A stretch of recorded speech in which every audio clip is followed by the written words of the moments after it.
Buongiorno a tutti, bentornati in Terapia News, un video rapido. Quest'oggi vogliamo parlare soprattutto, anzi quasi solo, del classico rumore dei nemici, no Chris? Che arriva sempre, quando l'Inter comincia a far paura, arriva sempre qualcuno, ovviamente dalle varie televisioni, dalla varia stampaglia di regime, che deve far capire che deve sempre sminuire o comunque cercare di tirar via dei meriti all'Inter, ecco. Cioè, è iniziato tutta questa, diciamo, questo fastidio, ecco, questo vociare Allegri, che forse è proprio l'ultimo che dovrebbe parlare di Inter, ma soprattutto di ingaggi e di squadre costruite per vincere, no, Chris? Ma guarda, io ti dico solamente che fondamentalmente vorrei dare, dopo diamo dei dati. Certo, Comunque, diamo dei dati. per quanto mi riguarda, mi concentrerei un attimo sulla guida tecnica, perché con una guida tecnica alla Conte e alla Mourinho, noi saremmo stati fondamentalmente gioco di questi attacchi psicologici, cioè con un allenatore più isterico, ok? Magari più motivatore ma più isterico, questi attacchi hanno in passato anche avuto, tra virgolette, insomma, hanno trovato terreno fertile. Inzaghi invece è bravo fondamentalmente a tenere la barra dritta, a mantenere la calma anche in situazioni di attacco del genere. Però l'attacco è chiaro, cioè l'attacco è chiaro e ingiustificato. Se Ecco, vuoi ti lascio la parola così dai due numeri. esatto, soprattutto l'attacco è ingiustificato. Prima di tutto voglio parlare di Allegri, perché allora, innanzitutto Allegri deve cominciare a capire una cosa. L'Inter in questi 4 anni credo che ha speso a livello di mercato poco meno della metà o della Juve. L'Inter cosa ha fatto? Ha acquistato giocatori che magari nelle loro rispettive squadre non erano i super campioni, anzi forse erano giocatori addirittura al margine e li ha valorizzati. La Juve invece, voglio dare proprio dei dati perché è divertente questo.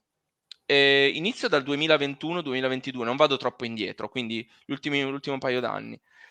2021-22 la Juve spende 80 milioni, 81 milioni e 600 mila euro per Vlahovic, 20 milioni per McKennie, 10 milioni, 11 per Zaccarías che onestamente non so neanche dove sia finito a giocare, e un prestito di Kane che aveva venduto all'Everton, ok?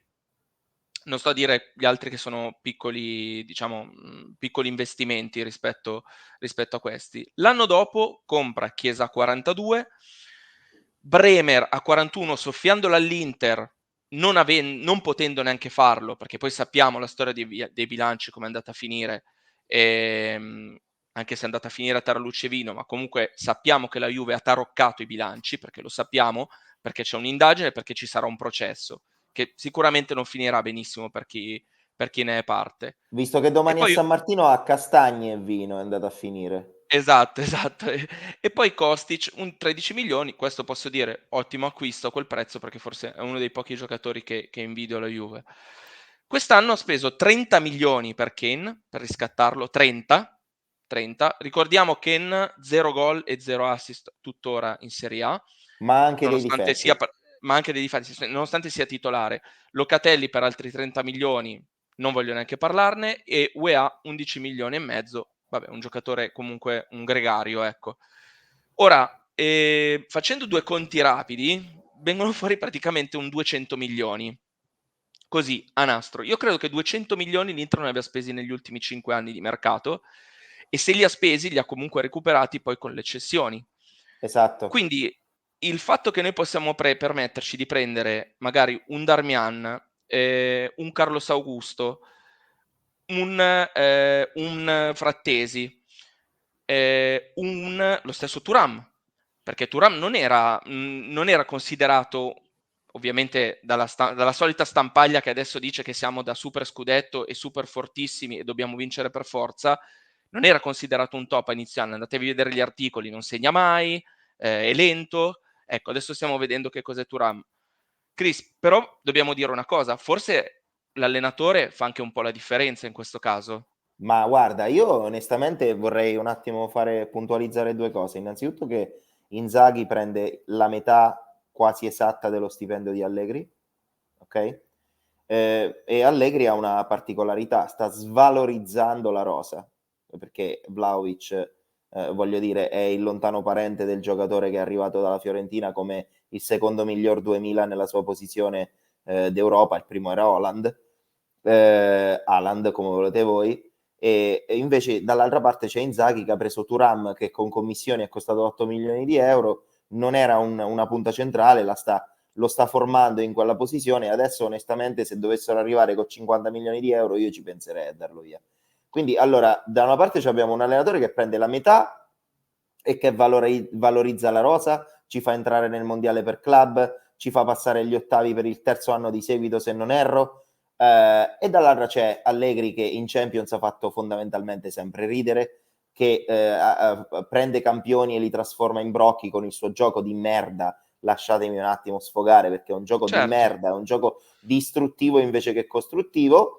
Tutto questo ovviamente corroborato dal rumore dei nemici, dalla mistificazione della realtà fatta dalla stampa ovviamente pro brigate rosso-bianco-nere, come a noi ci piace chiamarle. Tutto chiaramente per mettere pressione. Allegri sta provando questo giochino che se avesse davanti dei giornalisti veri verrebbe smerdato in 5 secondi con i dati che ho dato io adesso, perché basta prendere i dati, Dei basta numeri, mettere dei numeri, basta mettere transfer mark, ultime acquisti, cessioni e vi escono i numeri, ok?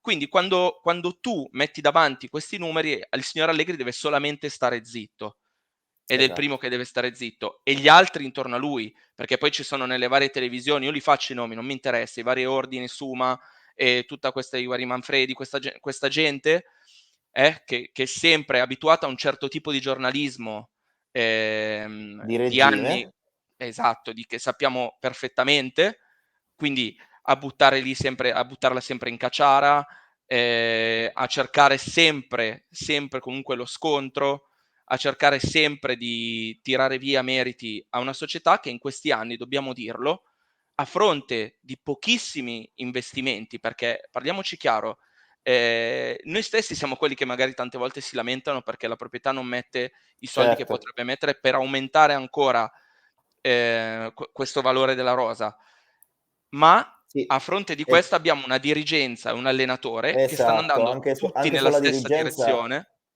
anche sulla Certo, dirigenza vogliamo un attimo mettere un highlight, nel senso noi abbiamo fondamentalmente una dirigenza che sta facendo di necessità virtù, quindi si trova a dover operare in regime di parametri zero e in regime di player trading, pur avendo comunque sia la spada di Damocle, no?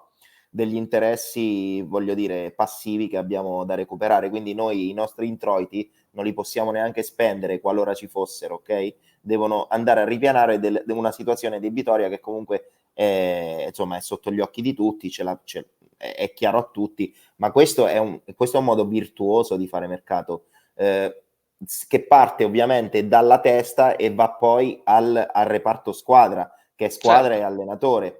Per quanto mi riguarda vorrei anche far considerare che noi abbiamo un monte ingaggi inferiore a quello juventino, cioè nel senso noi pur facendo di ricorso a piene mani a parametri zero, non li andiamo neanche a strapagare, cosa che invece è quello che di solito si No, fa. volevo poi chiarire una cosa. Vlahovic quest'anno andrà a prendere 12 milioni.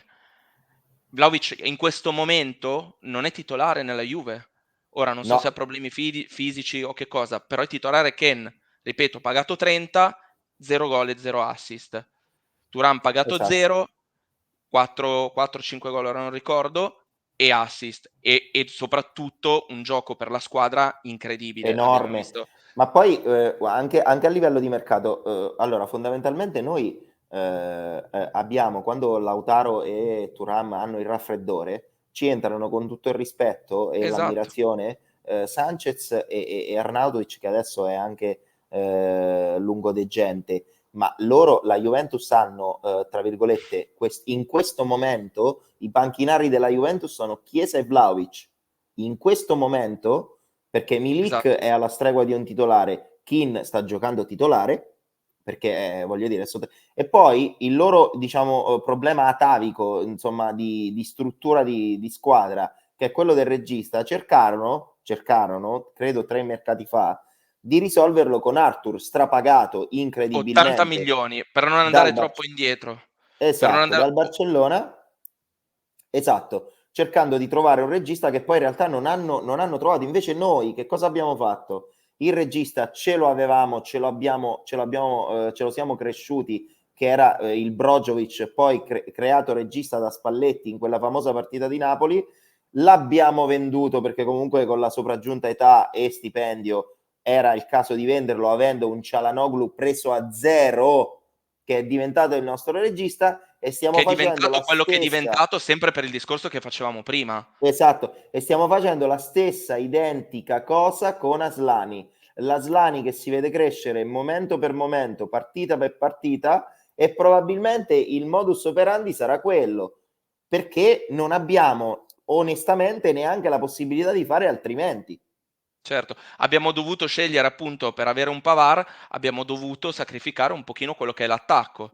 Esatto. È è stato chiarissima la cosa. Poi se a gennaio ci sarà comunque un'occasione o qualcosa, magari prenderemo Taremi o magari vedremo cosa farà la dirigenza. Ma poi Ma noi siamo comunque, aperti al ripeto, contraddittorio. Cioè, a me piacerebbe anche parlare con qualche juventino, se volete lasciare sotto i commenti, perché io credo che gli juventini obiettivi, che sono rari come la tigre della Tasmania, fondamentalmente, che è tra l'altro estinta, però si vocifera nella criptozoologia, cioè fondamentalmente se c'è uno juventino obiettivo, un milanista obiettivo, che scriva sotto qual è il loro punto di vista, perché secondo me un tifoso obiettivo, soprattutto della Juventus, è incazzato come un'ape. assolutamente, assolutamente. Niente, volevamo fare questo video proprio per puntualizzare queste cose, visto che comunque, dalla stampa non le leggerete mai e quindi Mai. serviamo noi, come altri canali, come tanti che difendono l'Inter, proprio per fare dell'informazione vera, con dati alla mano, quindi non cose che ci stiamo inventando o non battutine buttate lì in aria. Detto questo, come sempre, mettete like al video, commentate come ha detto Chris, ci fa piacere se commentate, se possiamo avere un contraddittorio o comunque diteci cosa ne pensate. Seguite soprattutto i grandissimi shorts di Cristiano, che è il numero uno a farli. E Ho niente. scoperto, ho scoperto un talento inutile, a fare il coglione sul web sono il numero uno. E spargete la voce. Un abbraccio a tutti e forza Inter. Ciao ragazzi. Ciao.